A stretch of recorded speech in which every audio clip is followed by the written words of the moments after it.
talking about SEBI, right? Anything can happen. Okay, yeah. Yeah. Do you have any contingency plans in place? I'll tell you the context, right? So I talk about these financial things mostly with my dad a lot, right? So even in general life, he always advises me to, you have your salary, then you put your eggs in multiple baskets, right? So let's say you have like a long-term fund, you have a couple of mutual funds, now you're doing your equity thing, that's cool. So you just mentioned that anything can happen in stock market, which is very true. Okay, there's so many times when that one fucking red this thing will come and hit my stop loss and go back in the correct direction. But like, so in a situation like that, right, where essentially everything is, at least in times today, very volatile and too very unpredictable, right? So how do you like financially work or think in such a way that like you don't lose all of your money? Yeah, see, first of all, look, man, if things don't go your way, this question I get so many times, you're not going to lose all your money, right? You're probably going to lose 10% of it, 15% of it, 20% of it. You're not going to lose all your money, right? So this just will not happen. It's not logical for that to happen.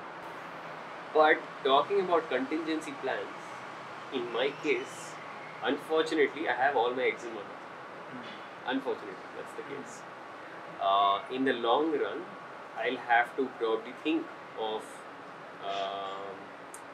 other avenues, but I think I'm comfortable with that at the moment. But I think for anyone, if I had to advise anyone, yes, you should put some money in long-term mutual funds. You should put some money, let's say, in options trading. You should have various assets, logically. Me being like an extremely niche and aggressive person, I make up for it. But if you're not a field expert of sorts, I think you should broadly spread your risk. I do put in a lot of effort to make sure that I really understand my craft, so that in worst case I can handle things.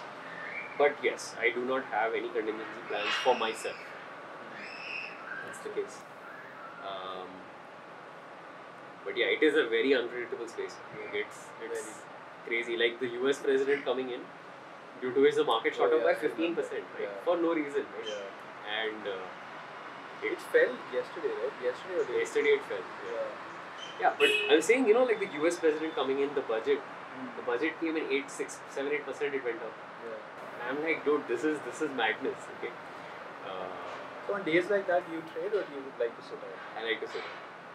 So if that's like a high risk, high reward. Yeah. So in options trading, volatility is my enemy, right? Stability is my friend. Right? I needed to stay in a range, and I'll keep making a great amount of money. So budget day, I didn't trade. Okay. I said this isn't worth it. Right. So options selling, to be precise, that's the way I go about it. You'll have to try something else altogether to earn on that day. So any big movement, up or down, is a loss for me. So I avoid. Oh yeah, you have a coach. Let's circle back to that. Yeah. That's my contingency plan. Oh yeah, actually. Yeah. And like the most fascinating thing about it is that's such a brilliant way to make money, right? Yeah. And I get that shouldn't be like your goal. I know that you put the name tag of like earn money easily to anything, like 15 days WM, and anyone would like But even otherwise, right? Like to the idea of creating something once and selling it multiple times should be like something that people are more aware about. So was that like a conscious business decision, or did you like genuinely want to kind of disseminate that knowledge of? So there are two things, right? I initially started with, hey, I just want everyone to know about this, right? I'm very happy if you just go and follow me. Honestly, I'm very happy. I think I look at that as an accumulation of capital in itself. If you go and follow me on YouTube or follow me on LinkedIn, that itself is a value add to me. So I have given away so many free sessions and free workshops. I think I realized that most people don't really take it up seriously. It's like if I got a free gym membership, I don't go to the gym. Right? It's very simple. So I'm charging like a very small fee now. I charge 500 rupees, mainly to cover like a basic cost of effort. Right? And I don't intend to charge very high fees. And I don't want people to be limited in terms of paying that amount. It should be one outing cost. the cost of going out for a meal or a movie. That's pretty much what it should cost for me to give you that knowledge. So I think that's the right balance. And I'm hoping to scale that workshop. I'm having like 50-60 people attended every batch. I don't know where it goes. I'm planning on getting a website, and hopefully more people will, be drawn to it with a more professional outlook of it. So yeah. But when you spoke about this, right, the concept of knowing a skill really well, and letting people learn that from you in the form of a workshop or class. Yeah, man, I think that's the way to go, right? I think that's the business that a lot of specialists can do. If you see the world, right, the world is what? It has specialists and generalists. So as a specialist, I was a data specialist, right, and or an analytics specialist. So as a specialist, I think it's a wonderful path. Make a course out of something that you really know well. You really benefit everyone. You benefit yourself. It's a win-win for everyone. So that is something I think more people should be encouraged to do. And if you really look at education, right? So I have like thoughts on education when it comes to like I have not done my master's degree, right? So I'm a bachelor's in mechanical engineering, right? So whether I had to learn coding, it was googling things and like learning it off small free courses mostly. I didn't even pay much for it. And I wanted to learn basics of machine learning or some other concept like that. Again, it was paying Coursera 500 rupees, 300 rupees. So the beautiful aspect of this modern economy of courses, and you get, if not a college level education, you get maybe 40% of it, 50% of it. And you get a crash course, you get a faster version of it. You save time and you save money, right? And I think that's lovely. I don't have the money to go and study for my masters. I don't want to pay for it, is a way of looking at it. So I love that space, that you can go Google something, mostly get it for free, or pay a tiny amount, which anyone could afford. So it's a great place to be. But I feel like that's, to me, right now, I've never really tried going on Coursera and doing. I mean, I've done courses, but they weren't with the intention of showcasing my knowledge, right? Because essentially, I feel like that's what a degree is. Right? I mean, not fully, but like you're trying to show employers, potential employers, that hey, I am skilled enough to do. Because to me, that's like a brilliant idea, right? You create something once and you sell it multiple times. So, and more interestingly, because currently, like for the people in a job, right, the way they accumulate wealth or the way that they get money is kind of linear. I mean, sure, it increases with your promotion, but it's basically the number of hours you put in is the number of money you get in. Unless, of course, you're like a partner in the business, right? So, I mean, a great way to make money is what you are doing, to sell courses or to sell your knowledge to multiple people, right? So, like, was that something that you intended to do just for teaching people or to like earn money? Yeah, initially I just started with sort of like, wanting to spread the knowledge. So I gave the course for free, whatever I had, whatever knowledge I had, I let people join for free. But I realized, nobody took it very seriously, right? And it's kind of like a free gym membership. So you don't go to the gym if it's free. So thing is, I'm currently just charging like a very nominal fee of like 500 rupees. I think it's a cost which anyone can pay to just gain that knowledge. I don't want to charge like a massive fee because I really want accessibility or maximizing accessibility to people. But yes, speaking of courses as a concept, I think it's great. In my college days and in my working days, I've pretty much learned everything through these courses. I haven't done my masters, and I don't believe in paying so much for education. Right? If I want to learn coding, I don't need to pay $40,000, or I don't need to pay a big amount to some institute in India to learn that. So I think I can. What I'm really looking for as a specialist is, can I learn something good enough where I can implement something, right? And you may have a question as to like, hey, but by doing so, you don't have a degree. You don't have a degree to show this to an employer. I mean, my question was kind of, it seems to be like a double-edged sword, right? Like you invest so much time and sometimes money into all these courses, right? But I always wonder, is it really taken seriously by let's say, people who are hiring or employers or companies? because like it always seems like unless you're from like an IIT or like a good college, you wouldn't be taken seriously. Yeah, I think you know what. Yes, I'm sure 90 something percent of the crowd is looking for a badge, right? Looking for a badge to say that, hey, I have come from XYZ Institute with so and so degree. But you know, man, like I see it this way, things are changing, right? I didn't want a degree to show it to an employer, right? I mostly pick up projects that make me feel alive or work on things that excite me. So, circling back to, let's say, trading, if I did the course or did a course on trading and it helped me earn by myself, to me it really doesn't matter whether an employer feels that I'm worthy of it. Right? Because I'm good at trading, I don't have to work at a financial firm. I work for myself. And in my life, my goal has been to work for myself. So to me, courses look great because I'm not here to show it to anyone anyway. Right? And I would really encourage, and I think as millennials, right? We millennials are sort of looking at it because we want to do things at a faster rate. We want to achieve things with a purpose, right? No millennial is looking to work till 60, right?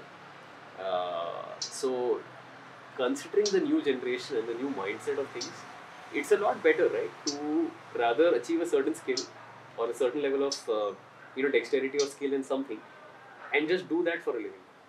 If you can, right? So, like, if you're a great artist, you can be a person on Instagram with thousands of followers if you just put up your posts of whatever you're painting or whatever. So, to me, we are a scale economy now.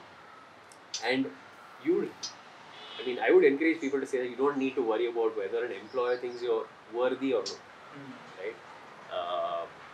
That's the way I look at it. So, I don't seek that validation from an employer.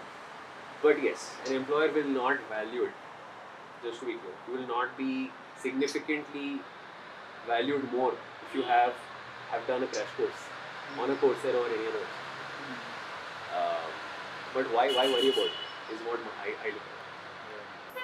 But like honestly, answer me one thing. Like I'm curious because I'm always trying to get into the mindset of people.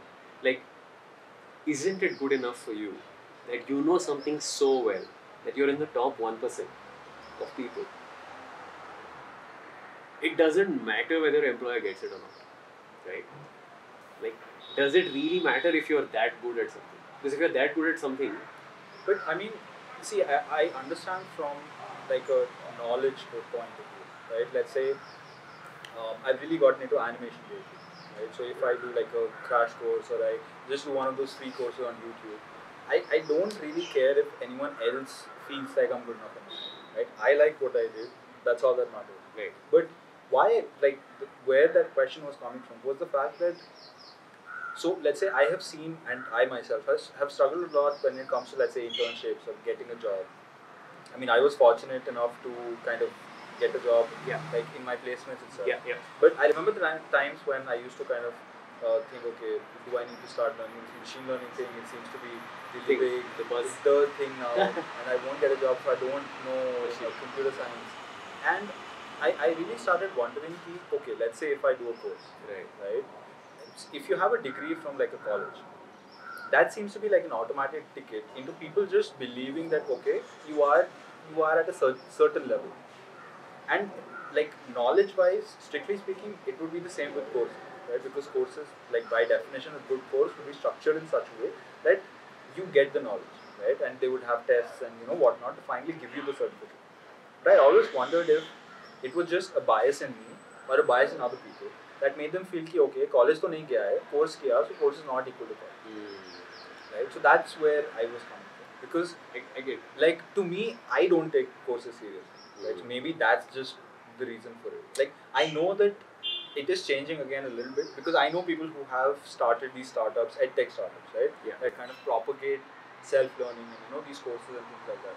But again, it makes me question that does it, because the final outcome when you're doing a course or when you're doing like formal education is to get a job, right? Like usually, at least like from 99% is to get like a good job, right? So your course needs to be something that kind of enables you to do that. Correct. Right? You can't do a course saying, okay, I'm interested in this. It won't get me a job, but I'll do it anyway. I mean, if that's your thing and you want to start your own company, that's cool. But most people But again, will not then you're working for yourself and it doesn't matter what other people agree. Okay, so very good question. So I would put it this way that, I tell a lot of people when they're applying for jobs also, don't necessarily apply to the big companies. So another thing which most of us do in India, we apply to the big companies. So the moment you see a big banner, you will apply to that. Now, big company is looking for degrees. But you know what? If you step down one level, I have not worked for massive organizations. I've worked for startups. I think startups is this beautiful balance where they're looking for a guy who has functional abilities. Okay? They have a flat system.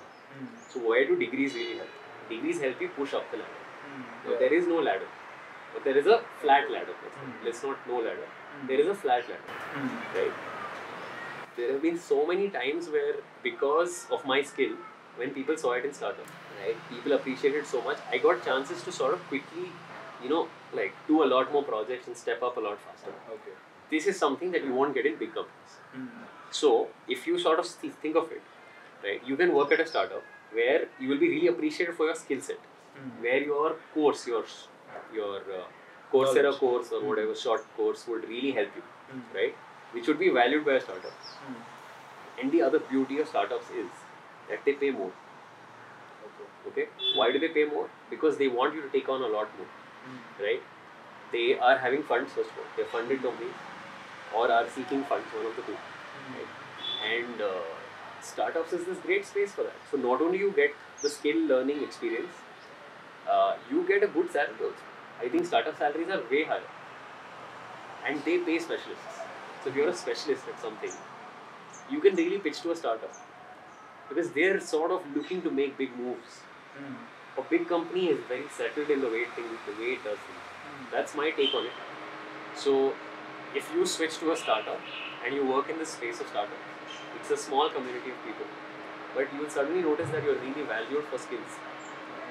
So, that is something the mass audience will not have sort of like an entry into. So, even in college, right, you're basically trained to work for a big company. You're not trained to work for a 25-member startup, 50-member startup, or even 80-90-member startup. So I would say to anyone who's in that phase of figuring it out, right, who's in their early 20s or whatever age, figuring out how to apply, what to learn, where to move ahead, look at startups. Pick up the top 100 startups in India. A lot of them are in Bangalore, a lot of them are in Delhi and other places, but these are two big hubs. Look at their requirements. Their requirements are not insane. They are looking for youngsters, that's the other thing. Many people talk about experience as a chicken and egg problem. Companies want 10 years experience. True. How will I enter, right? So startups will take you. They'll be like, hey, you have 1 year, you have 2 years, come. So what I'm saying is, these short courses go very well with startups.